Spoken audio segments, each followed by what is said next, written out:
greatly. So, as you all are aware, there was a big match on Saturday. A very big match. A match where Leon Bailey announced himself. So, what happened? Well, Leon Bailey ensured that people will always remember his name. Yeah, absolutely.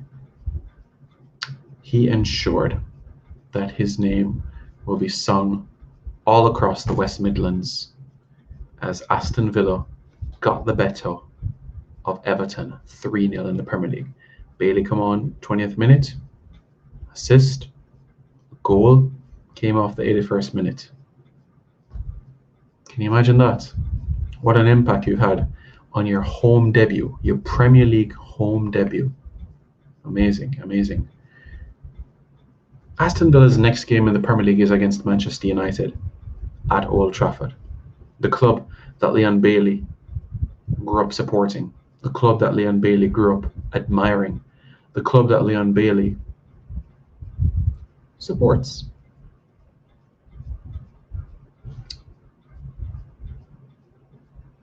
How did Aston Villa line up in their first game of the season against Watford? Well, Aston Villa didn't go with their 3-5-2 that we saw against Everton. No.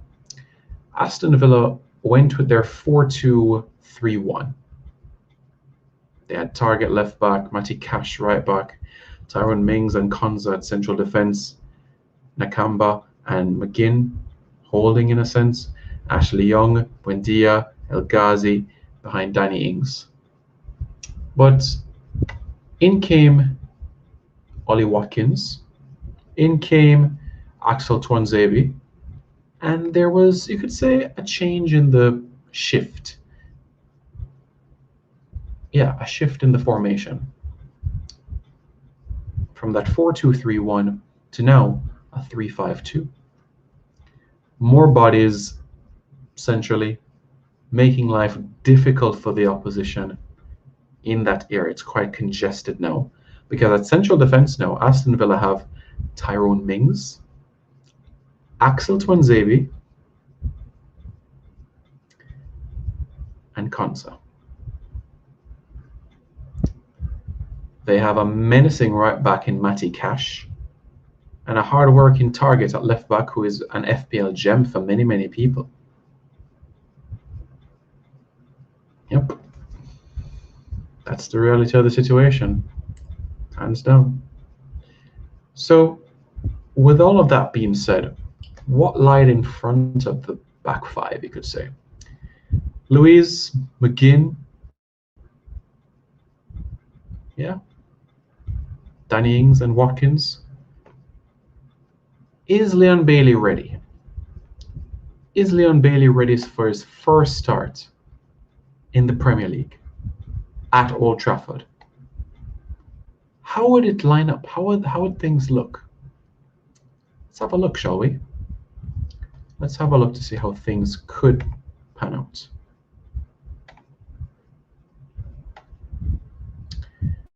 So on your screen now, you should be able to see a formation. So down here, we have Manchester United, yeah? And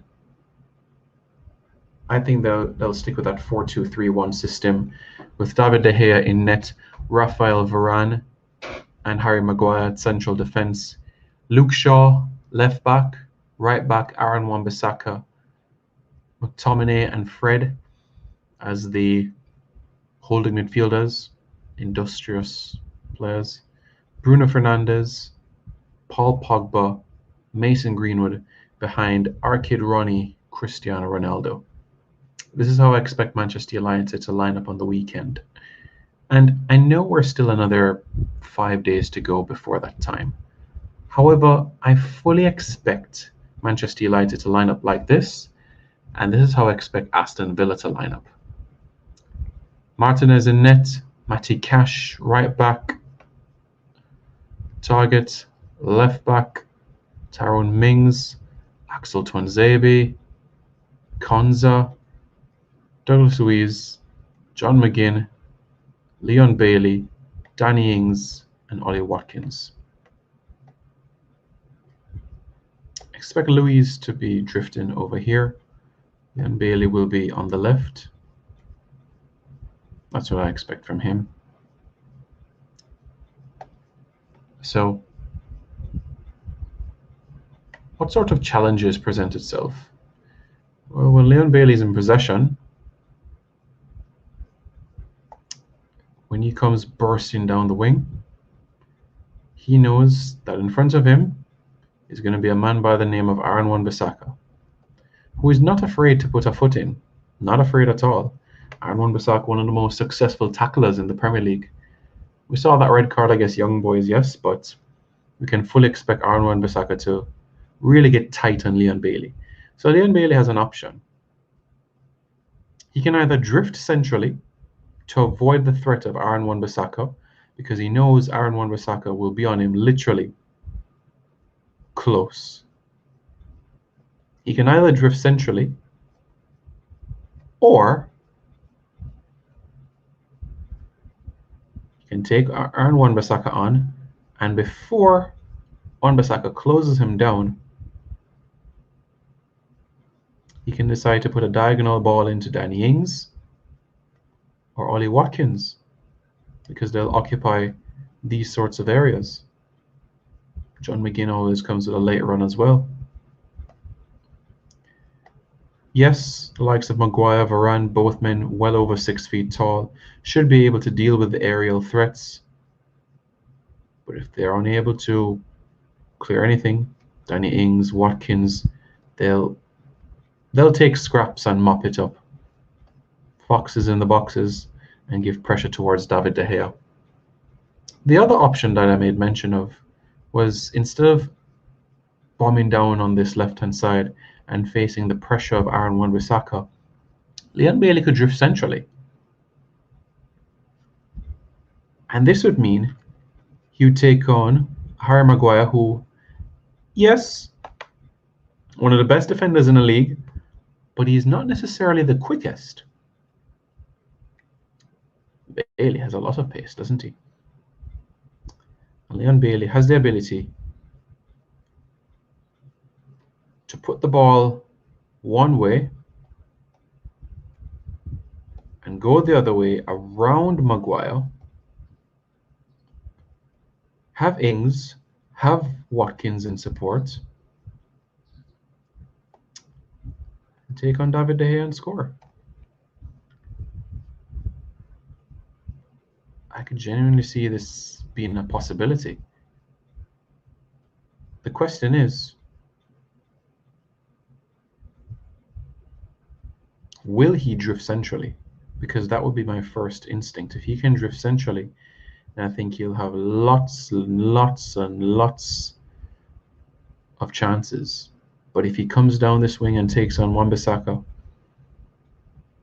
it's really going to be difficult for him. And that's why I don't think this is the route he should take.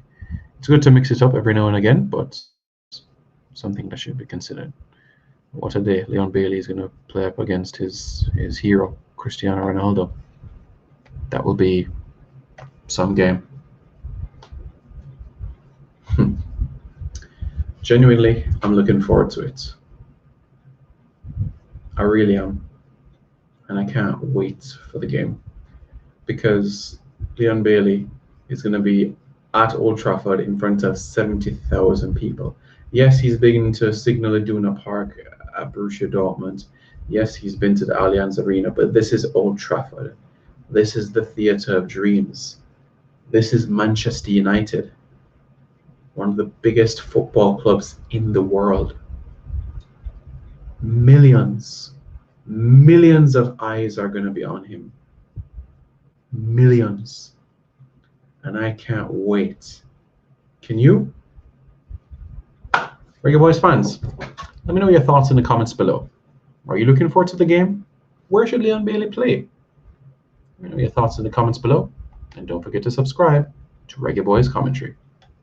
Take care, lads.